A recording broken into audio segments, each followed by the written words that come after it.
নমস্কার, আমি শ্রী অনুপজ্যোতি শাস্ত্রী, অ্যাস্ট্রোলজার, তান্ত্রিক এবং রেকি মাস্টার। আগেও আপনাদের সামনে তন্ত্র বিষয়ে বিভিন্ন আলোচনা করেছি। আজকে তাবিজ কবচ সম্পর্কে একটু আপনাদেরকে জানাতে চাই। তাবিজ কবচ সম্পর্কে বিভিন্ন জায়গায় বিভিন্ন জিনিস শুনে থাকবেন যে একটা কবচ পড়লেই অনেক কিছু হয়ে যায়। চাকরির জন্য কবচ, সন্তান লাভের জন্য কবচ, ব্যবসার উন্নতির জন্য কবচ, পড়াশুনোর জন্য কবচ, এরকম ভিন্ন ভিন্ন কবচ আছে এবং কবচগুলো বহু মূল্যে জ্যোতিষীরা বা তান্ত্রিকরা সাধারণ মানুষকে দিয়ে থাকেন, বহু মূল্যের বিনিময়ে। আরও কিছু কবচ আছে, যেমন মহামৃত্যুঞ্জয় কবচ, মানে এগুলো একটু উচ্চ স্তরের আর কি। মহামৃত্যুঞ্জয় কবচ বা মৃত্যুঞ্জয় কবচ বা রক্ষা কবচ।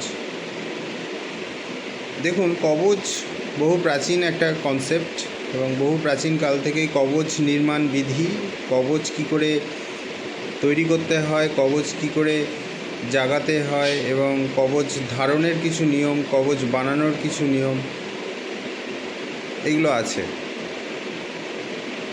কবচ বা মাদুলি বা যাই হোক, মানে কবচ বলতে কী বুঝি? কর্ণের কবচ ছিল, আমরা প্রত্যেকেই জানি। কবচ কুণ্ডল যে সূর্যদেব তাকে দিয়েছিলেন, যে কখনোই কোনো বাণ তার শরীরে এসে তাকে কোনো ক্ষতি করতে পারবে না, সব কিছুর থেকে সে রক্ষা পাবে, কবচ কুণ্ডল।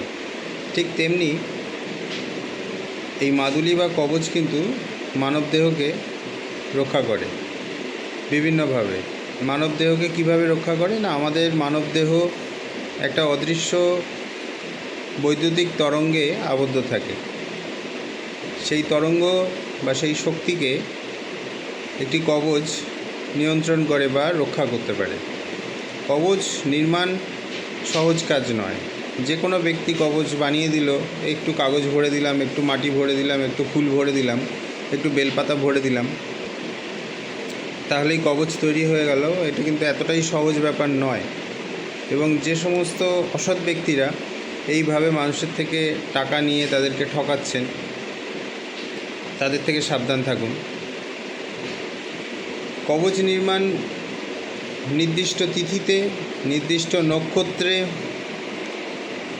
কবচ নির্মাণ নির্দিষ্ট তিথিতে, নির্দিষ্ট নক্ষত্রে এবং দিনে বা রাতে কোন দিকে বসে বানানো হবে, বা তার সঙ্গে আরও কী কী বিষয় আমার কবচের সঙ্গে থাকবে, অর্থাৎ কবচে কী লেখা থাকবে, কী জ্যামিতিক চিত্র অঙ্কন করা হবে।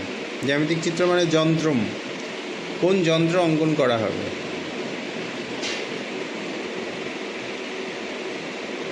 এই সমস্ত কিছুই একটা নিয়মে বাঁধা। যেমন তেমন করে তৈরি করলে বা ইচ্ছামতো ধারণ করলেই হলো না। এবার কোন ব্যক্তির জন্য কোন কবচ আদর্শ, সেটাও নির্ধারণ করতে হয়। অর্থাৎ আপনার জন্ম ছক দেখে আপনাকে কবচ দেওয়া হবে। অর্থাৎ আপনার জন্ম ছক দেখে আপনাকে কবচ দেওয়া হবে।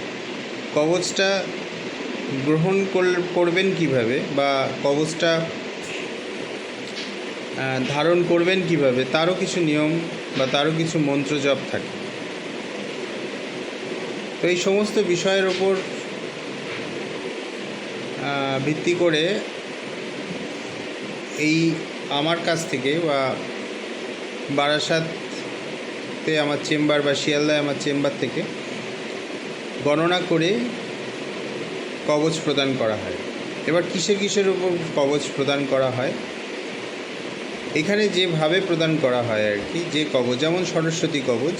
সরস্বতী কবচ সরস্বতী যন্ত্র অঙ্কন করে তার জাগরণ ঘটিয়ে পূজা এবং তার যে নিয়মাবলী আছে সেগুলির মধ্যে দিয়ে সেই কবচটিকে প্রস্তুত করা হয়। করার পর সে ধারণ বিধি অনুযায়ী যে ব্যক্তি বা যে বাচ্চাটিকে পড়াশোনার জন্য দেওয়া হচ্ছে সরস্বতী কবচ, তাকে সেটি সঠিক নিয়ম বা কীভাবে ধারণ করবেন সেই পদ্ধতি বলে তাকে দেওয়া হয় এবং খুব সামান্য মূল্যে। মূল্যটা আমি অনলাইন বা ভিডিওতে আমি উল্লেখ করতে চাই না, কিন্তু খুব সামান্য মূল্যেই দেওয়া হয়। তো সরস্বতী কবচের মতো আরও যে সকল কবচ আছে, যেমন রক্ষা কবচ, দক্ষিণা কালীর কবচ,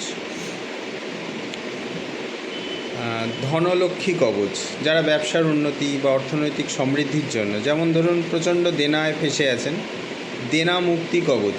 দেনায় ফেঁসে থাকলে দেনা মুক্তি কবচ কিন্তু খুব কার্যকরী। দেনা থেকে রক্ষা পাবেন কিভাবে, তারও কিছু নিয়ম আছে, সেই নিয়ম মাফিক বানানো হয় এবং সঠিকভাবে যেহেতু বানানো হয় অবশ্যই ভালো কাজ পাবেন।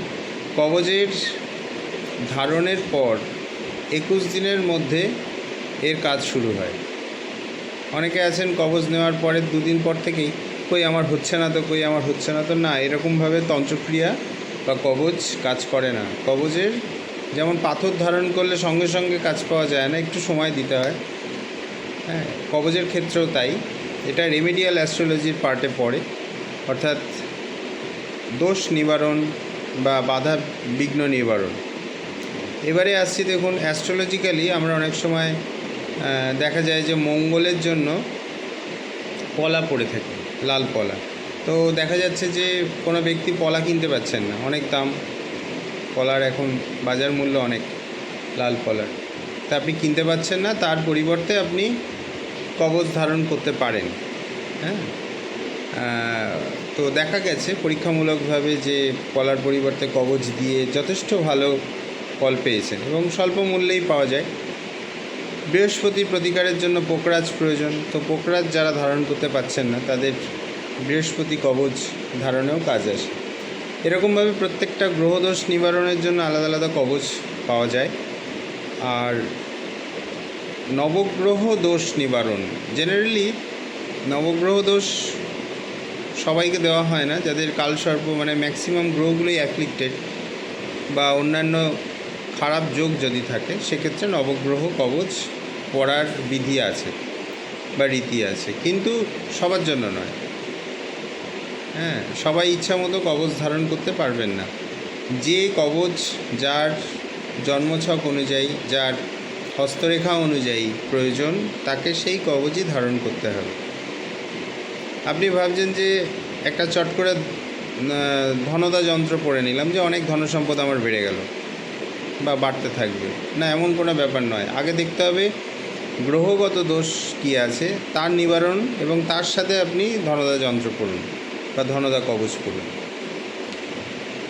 তো ওভারঅল দেখতে হয়, শুধু একটা রোগের চিকিৎসা করলেই হবে না, রোগের উৎপত্তি স্থলটা নির্ণয় করতে হবে। উৎপত্তি স্থল যদি আপনার না জানা থাকে তাহলে কিন্তু রোগ সারবে না। হ্যাঁ, আপনার অর্থনৈতিকভাবে দুর্বল হচ্ছেন, দেখা গেল আপনার শনি হয়তো কোনোভাবে অ্যাফ্লিক্টেড, ক্ষতিগ্রস্ত, বা বৃহস্পতি হয়তো অস্তমিত।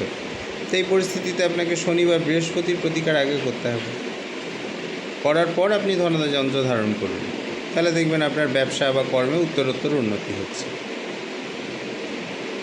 যদি আপনার শরীর স্বাস্থ্য কোনোভাবেই ভালো হচ্ছে না, দেখা যাচ্ছে যে যতই ওষুধ খাচ্ছেন, যতই আপনি অ্যাস্ট্রোলজির শিকড় পড়ছেন, পাথর পড়ছেন, তাও আপনার শরীর ঠিক হচ্ছে না, সেক্ষেত্রে শরীর ঠিক করার জন্য আলাদা রেমেডি বা আলাদা কবচ বা রক্ষা কবচের ব্যবস্থা আছে, যাতে রোগ নিরাময় হয়।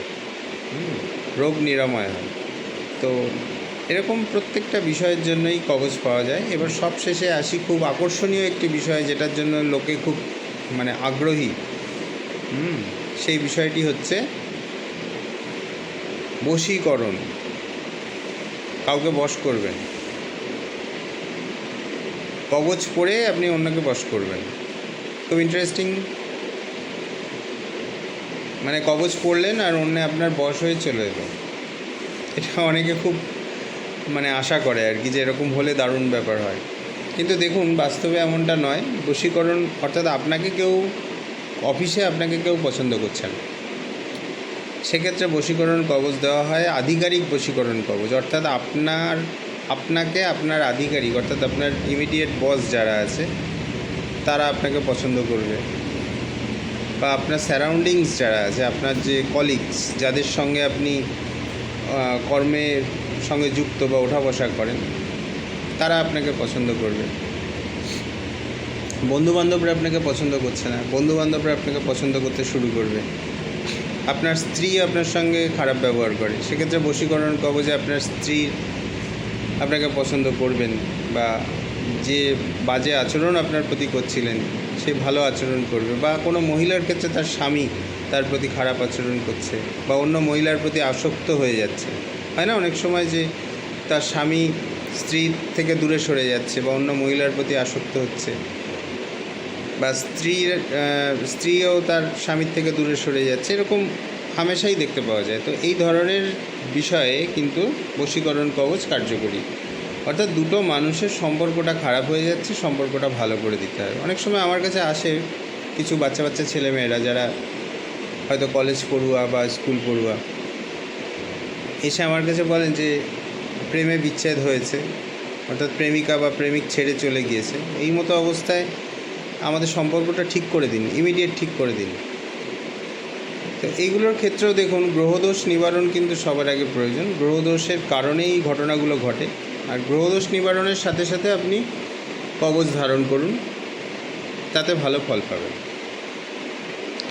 তো যাই হোক, আজকে এই পর্যন্তই।